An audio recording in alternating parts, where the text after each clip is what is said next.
الحمد لله نحمده ونستعينه ونستغفره ونؤمن به ونتوكل عليه ونعوذ بالله من شرور أنفسنا ومن سيئات أعمالنا من يهده الله فلا مضل له ومن يضلله فلا هادي له ونشهد أن لا إله إلا الله وحده لا شريك له ونشهد أن سيدنا ومولانا محمدا عبده ورسوله أرسله بالحق بشيرا ونذيرا وداعيا إلى الله بإذنه وسراجا منيرا صلى الله عليه وعلى آله وأصحابه وبارك وسلم تسليما كثيرا كثيرا. أما بعد فأعوذ بالله من الشيطان الرجيم. بسم الله الرحمن الرحيم. قال الله تبارك وتعالى في القرآن المجيد: يا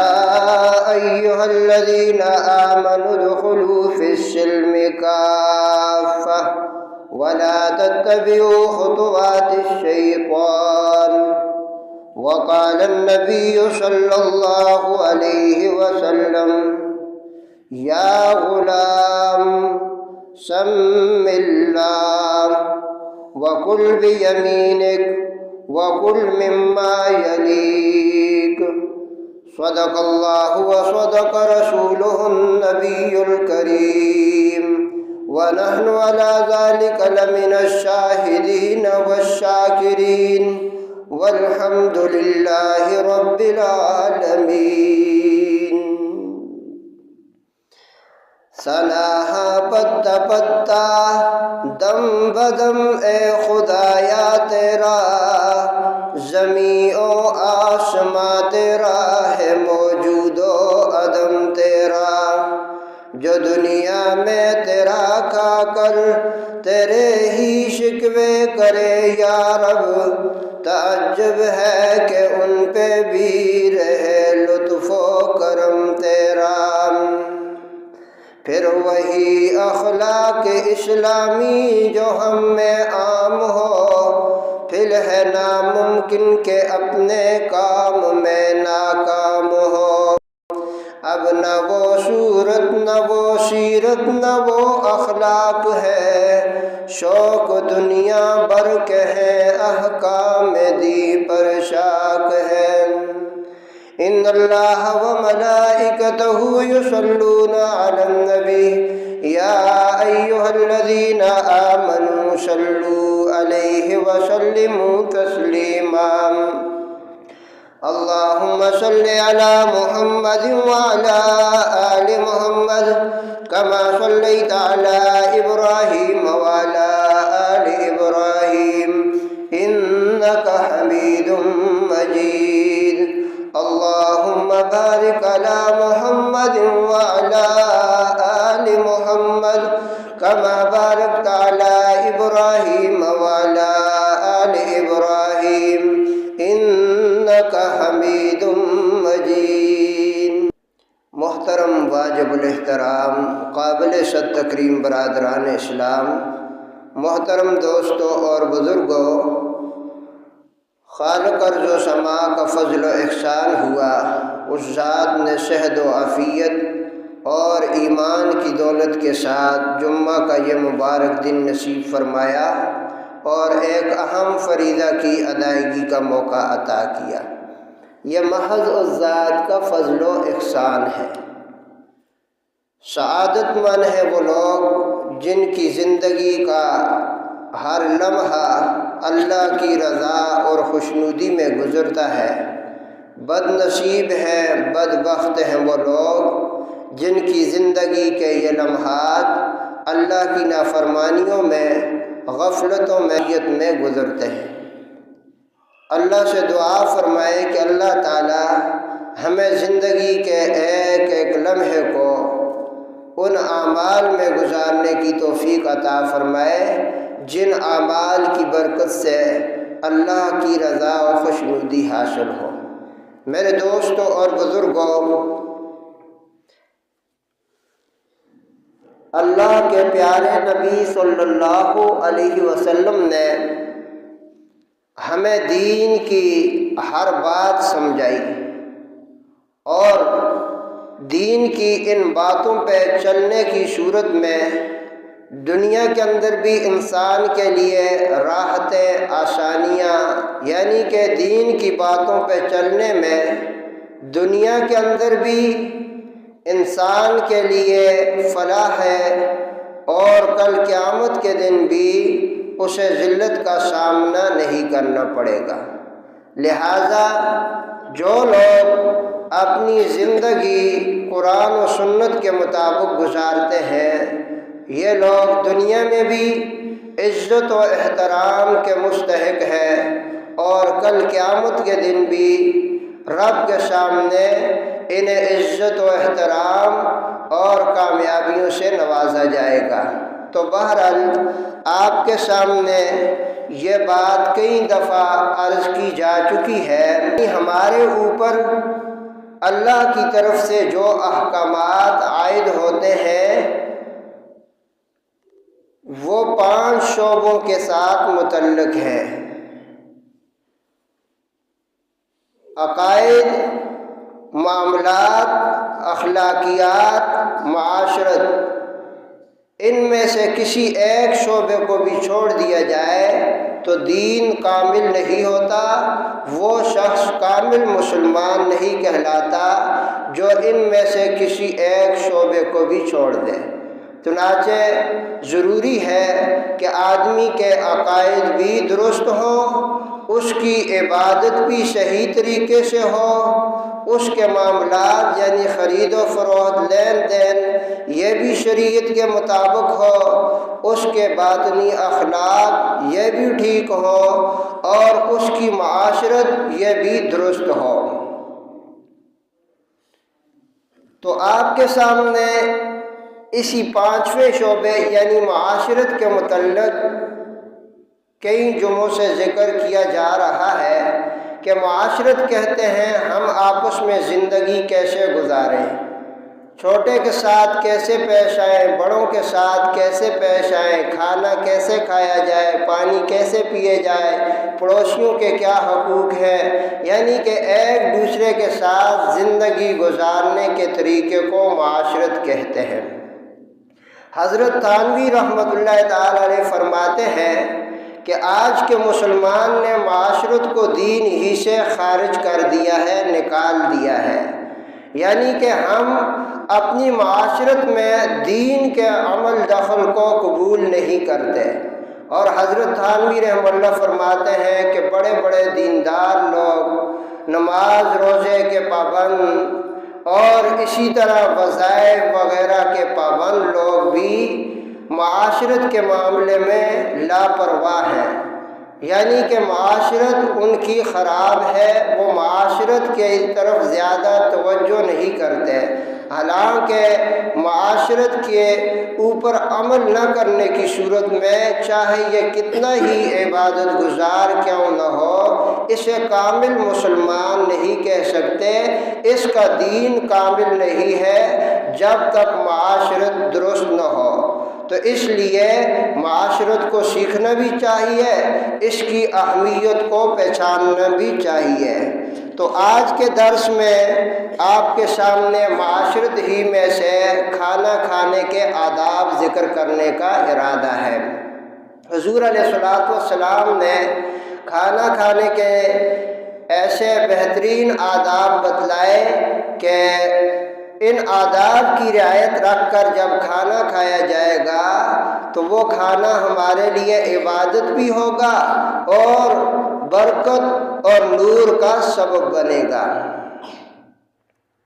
حضرت سلمان فارسی ایک جلیل القدر صحابی ہے،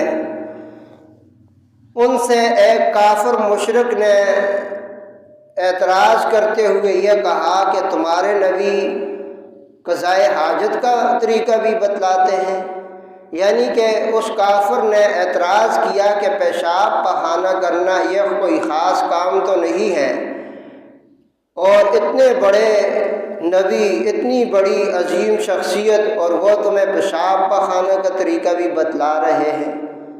تو حضرت سلمان فارسی رضی اللہ تعالیٰ عنہ نے فرمایا کہ جس چیز کو تم اعتراض کے طور پر بیان کرتے ہو ہم اسے فخر سمجھتے ہیں، یعنی کہ ہمارے نبی نے ہمیں یہ بھی بتلایا کہ پیشاب کرتے ہوئے قضاء حاجت کی صورت میں قبلے کی طرف رخ نہ کیا جائے، حتیٰ کہ ہمارے نبی نے تو استنجا کرنے کا طریقہ بھی بتلایا، یہاں تک بتلایا کہ ناک دائیں ہاتھ سے صاف نہ کرو۔ تو حضرت سلمان فارسی نے فرمایا کہ جس طرح والدین اپنے بچے کو شفقت و مہربانی کرتے ہوئے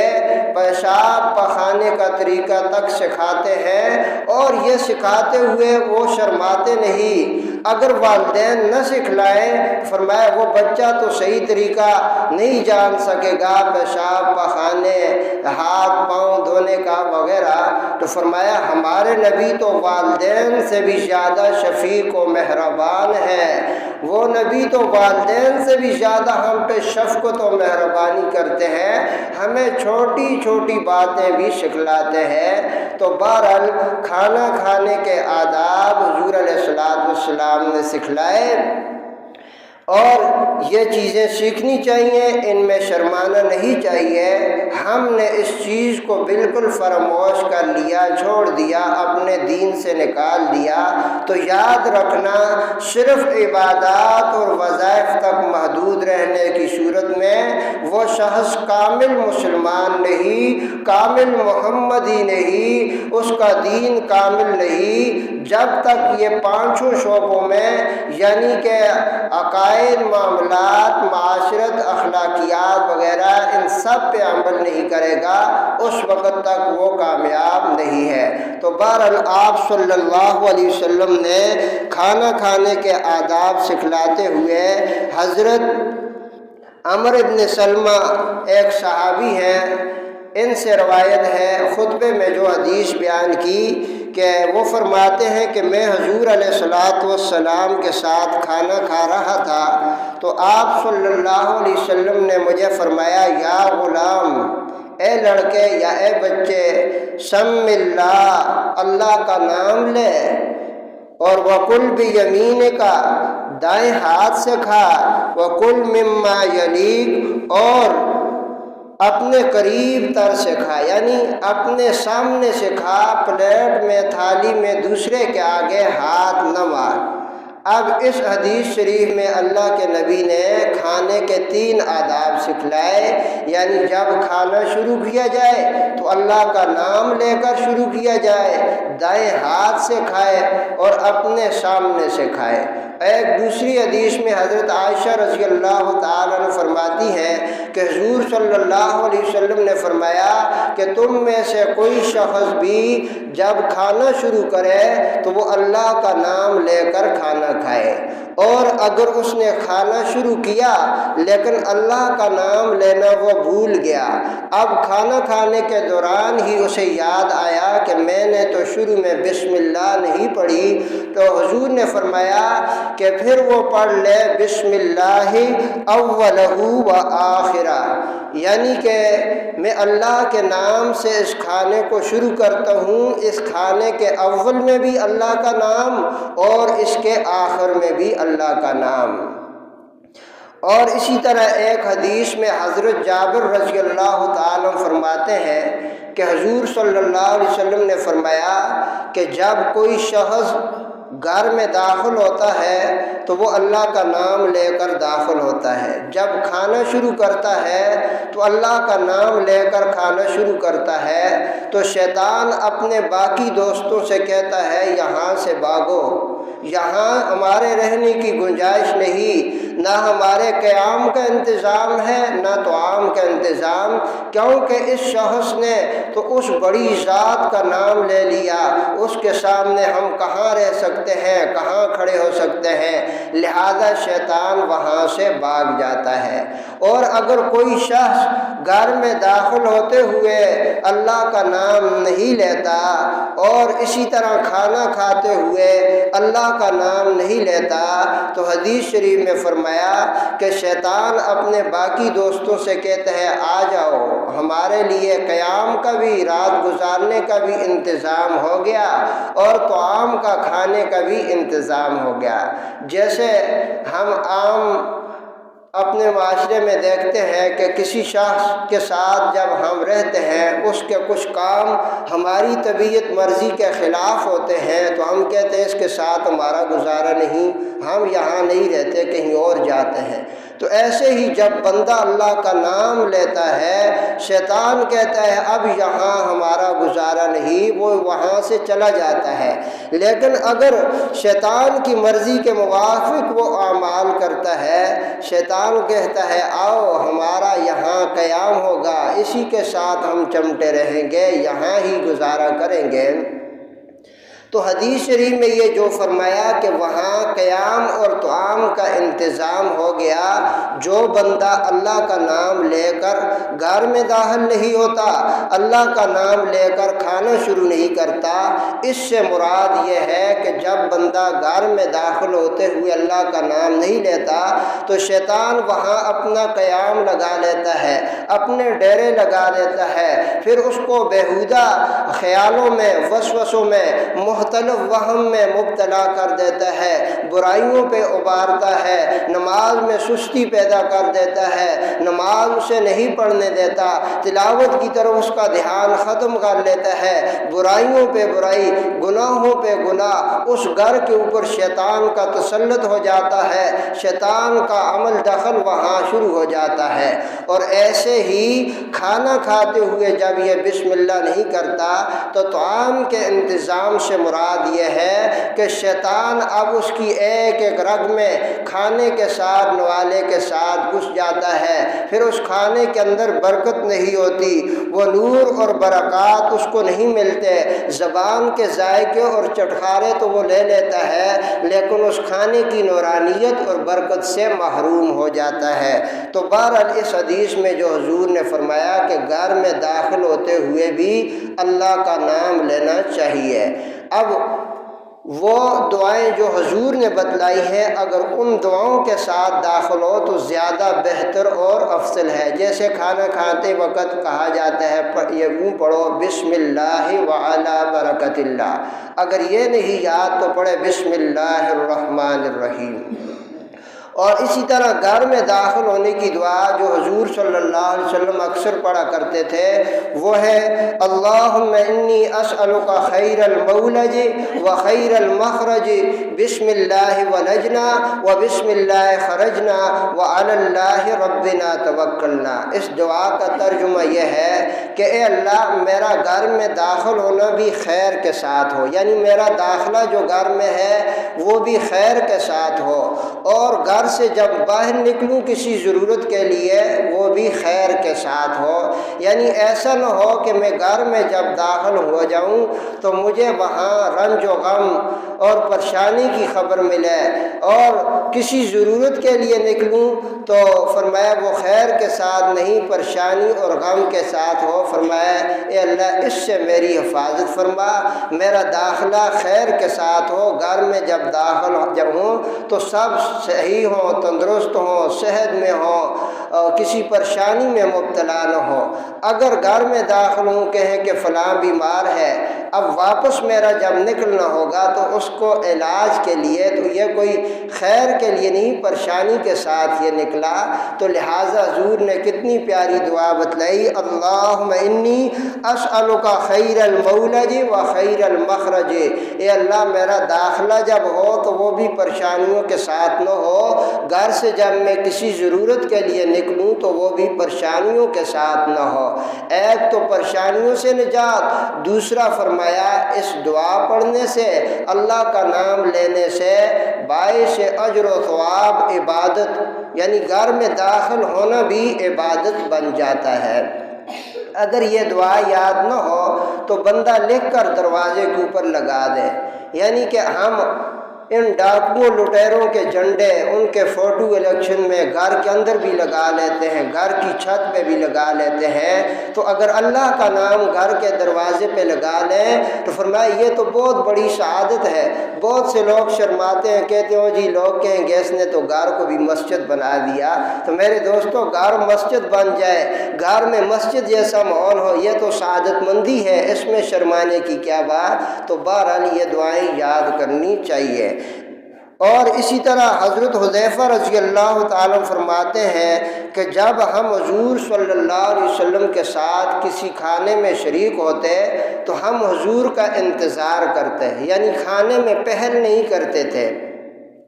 جب حضور شروع فرماتے تو اس کے بعد ہم شروع کرتے۔ اس میں ایک یہ ادب بتلایا کہ جب کسی دسترخوان میں یا کسی پلیٹ تھالی میں 3-4 بندے اکٹھے کھانے کا ارادہ ہو تو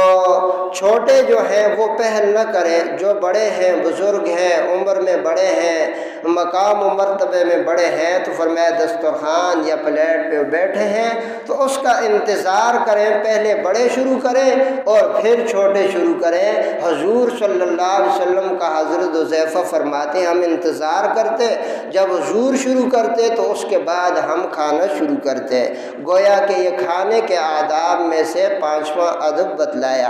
اسی طرح حضرت حذیفہ فرماتے ہیں کہ ایک مرتبہ کھانے کے وقت ہم حضور صلی اللہ علیہ وسلم کے ساتھ حاضر تھے۔ چونکہ پہلے سب لوگ بڑی تھال پلیٹ ہوتی تھی، اس میں جو ہے روٹیاں ڈالی، دودھ ہے، سالن ہے، جو کچھ ڈالا سارے مل بیٹھ کے اکٹھے کھایا کرتے تھے۔ تو فرمایا کہ حضور صلی اللہ علیہ وسلم اور ہمارے سامنے جب کھانا پیش کیا گیا، ابھی نہ ہم نے شروع کیا تھا نہ حضور نے شروع کیا تھا، اتنے میں ایک 9 عمر لڑکی آئی اور اس نے اپنا ہاتھ اس تھالن میں پلیٹ میں آگے کیا کھانے کے لیے، گویا ایسے محسوس ہو رہا تھا کہ اسے بہت بھوک لگی ہے۔ حضور نے اس کا ہاتھ پکڑ کر روک دیا۔ فرمایا اتنے ہی میں ایک اور دیہاتی شخص آیا اور ایسے لگ رہا تھا جیسے وہ بھوک سے نڈال ہے، بڑا بیتاب ہے۔ فرمایا اس نے بھی اس کھانے کے اندر ہاتھ ڈالنے کی کوشش کی، یعنی ابھی تک حضور نے اور حضور کے ساتھیوں نے کھانا شروع نہیں کیا تھا، اچانک پہلے ایک لڑکی آئی اور پھر اس کے بعد ایک دیہاتی آیا، تو حضور نے ان دونوں کے ہاتھ اپنے ہاتھ میں پکڑ کر روک دیے اور پھر صحابہ کی طرف متوجہ ہوئے اور فرمایا کہ دیکھو شیطان نے محسوس کیا کہ حضور اور صحابہ تو اللہ کا نام جب لے کر کھانا شروع کریں گے، میں تو اس کھانے میں شریک نہیں ہو سکوں گا، اور اس لیے شیطان نے اپنے لیے اس کھانے میں راہ ہموار کی، حلال کرنے کی کوشش کی، اس لڑکی کو ورگلایا، اس نے جو ہے اس کھانے میں ہاتھ ڈالنے کی کوشش کی، اس کا ہاتھ بھی میں نے پکڑ لیا، پھر شیطان نے اس دیہاتی کو ابھارا، تو یہ اس کے ذریعے اپنے لیے شیطان اس کھانے کو حلال کرنا چاہتا تھا۔ تو اب حضور نے فرمایا اللہ کی قسم شیطان کا ہاتھ ان دونوں کے ہاتھوں کے ساتھ میرے ہاتھ میں پکڑا ہوا ہے۔ اب اس حدیث شریف میں حضور نے یہ بات سکھلائی، یہ ادب سکھلایا کہ اگر کہیں کھانے پہ بیٹھے ہوئے ہیں کوئی چھوٹے یعنی عمر میں چھوٹے جو بچے وغیرہ ہیں، وہ تم سے پہل کر لیں اور بسم اللہ پڑھے بغیر، اللہ کا نام لیے بغیر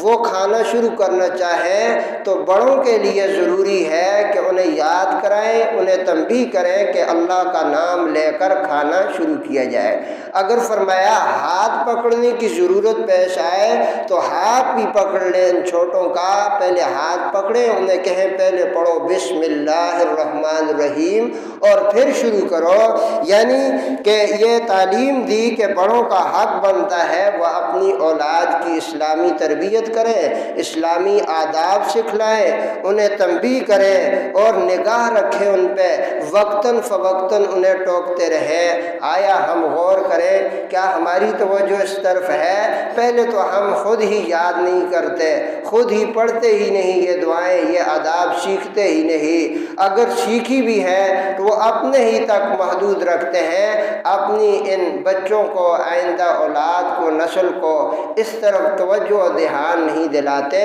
تو اس دوسری حدیث میں یہ سبق دیا کہ بڑوں کو چاہیے کہ وہ کھانے کے دوران بسم اللہ کی یاد دہانی کرائیں، اور اگر ضرورت پیش آئے تو چھوٹوں کا ہاتھ پکڑ لیں، پہلے انہیں کہیں بسم اللہ پڑھو پھر کھانا شروع کرو۔ بہرحال ایک اور حدیث میں ہے، حضرت امیہ ایک صحابی ہیں، وہ فرماتے ہیں کہ ہم حضور کے ساتھ ایک جگہ پر تھے، ایک شخص کھانا کھا رہا تھا اور کھانا کھاتے ہوئے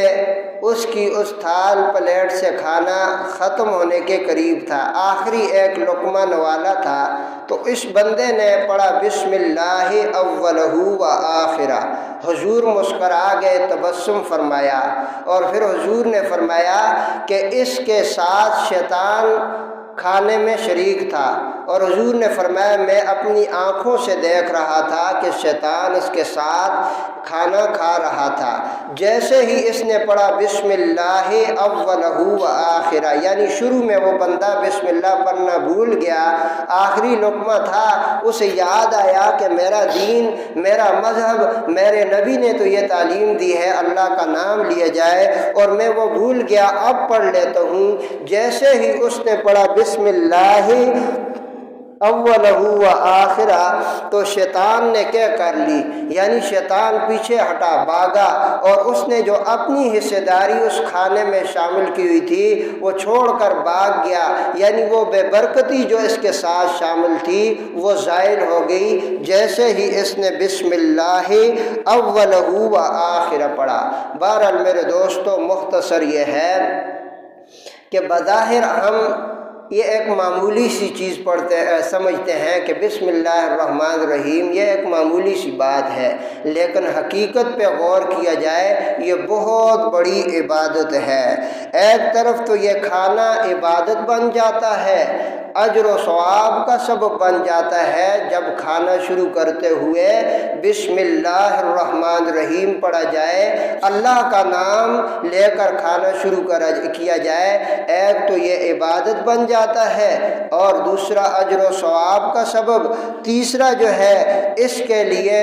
اس بندے کے لیے اللہ کی معرفت کا بہت بڑا دروازہ کھل جاتا ہے۔ بسم اللہ الرحمن الرحیم پڑھنے سے حقیقت میں اس بندے کو اس طرح متوجہ کیا کہ تیرے سامنے یہ جو کھانا ہے پلیٹ میں رکھا ہوا، یہ روٹی جو ہے، یہ تیری قوت بازو کا کرشمہ نہیں ہے،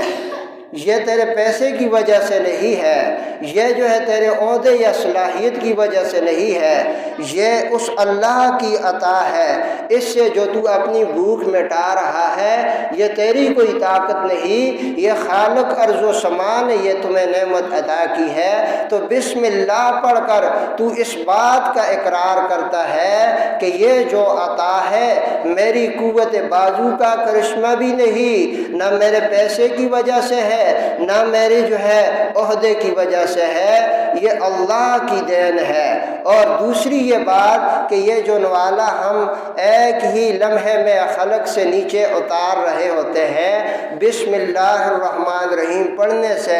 اس بات کی طرف متوجہ کیا کہ دیکھو اس ایک روٹی کے ٹکڑے پر، اس ایک نوالے پر کائنات کی کتنی قوتیں صرف ہوئی ہیں، یعنی کہ دیکھو کہ یہ جو روٹی کا نوالا، یہ جو ہے روٹی کا ٹکڑا ہے، اس کے پیچھے اللہ نے کائنات کی کتنی قوتوں کو حرکت میں لگایا، تب جا کر یہ تارے سامنے ایک نوالا، ایک روٹی کا ٹکڑا جو ہے پہنچا۔ یعنی کہ دیکھو اس کا بیج کہاں پڑا، کس علاقے میں کسان نے زمین کو نرم کیا، ہل چلایا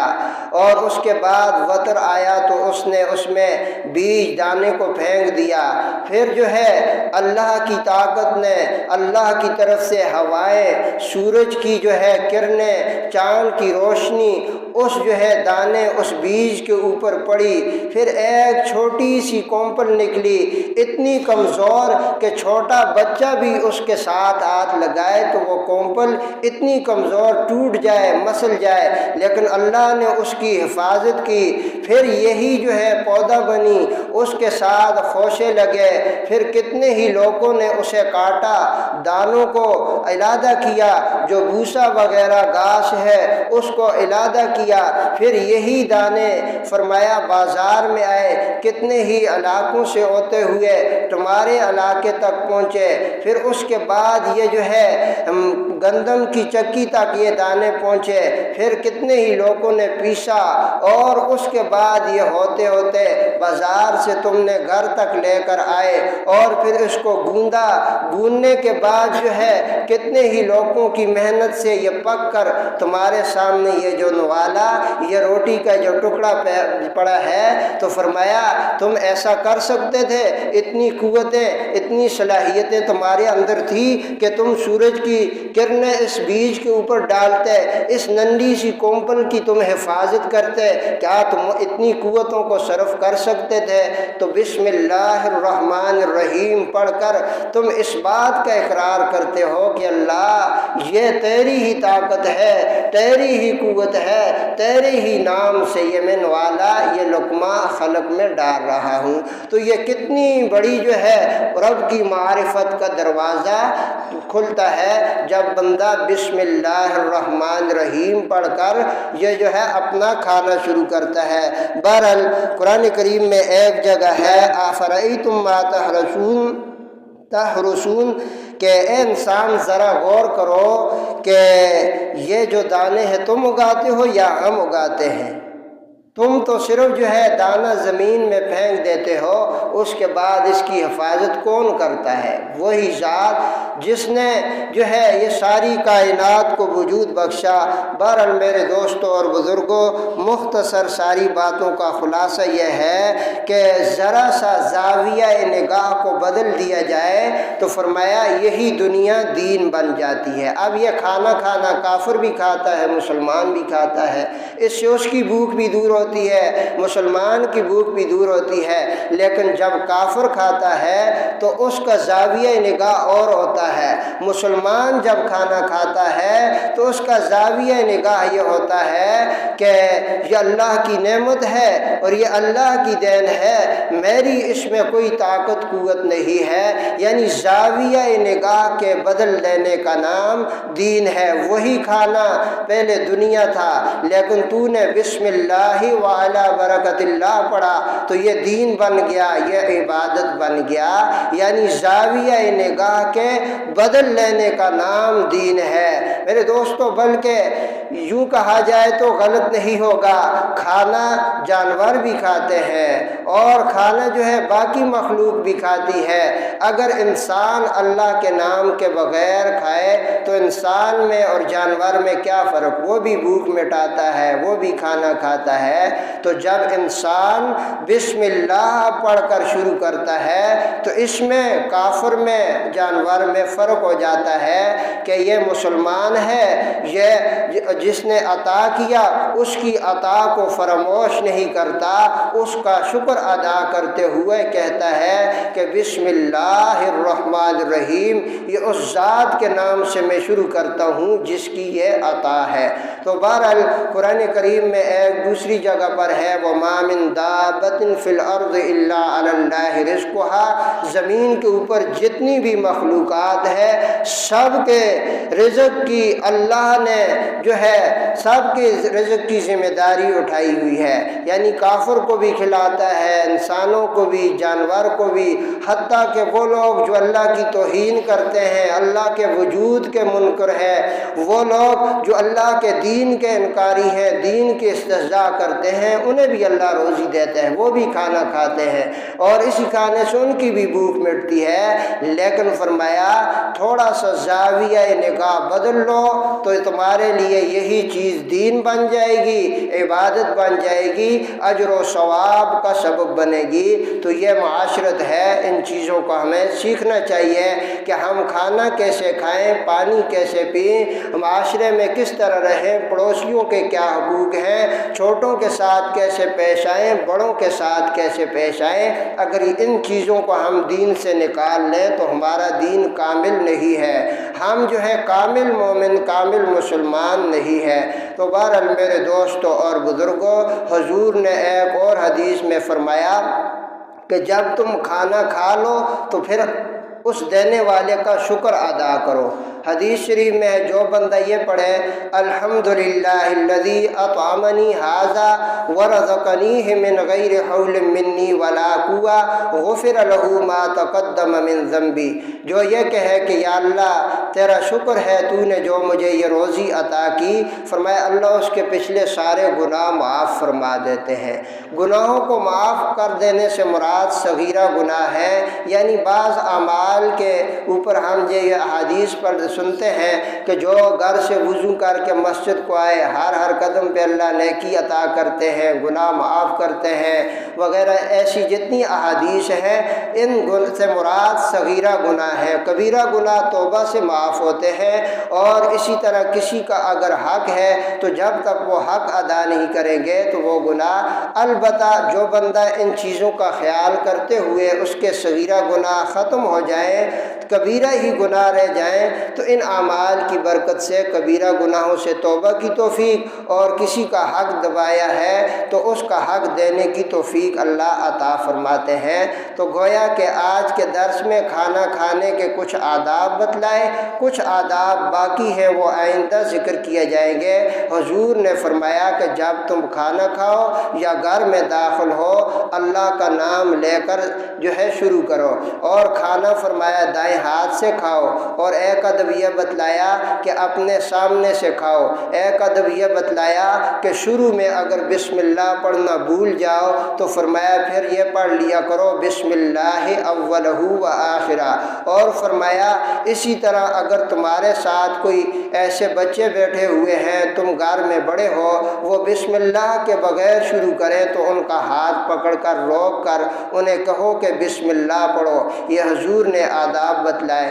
اس کے علاوہ حضور نے یہ بھی بتلایا کہ کہیں کھانا اکٹھے کھا رہے ہو تو کھانے کے آداب میں یہ ہے پہلے بڑا شروع کرے کھانا اور پھر باقی جو ہے وہ شروع کرے۔ تو یہ تمام آداب پہ عمل کرنے کی صورت میں یہ تمام چیزیں ہمارے لیے عبادت بن جائیں گی۔ اللہ تعالی ہمیں معاشرت کو سیکھنے کی توفیق عطا فرمائے۔ سنتیں ادا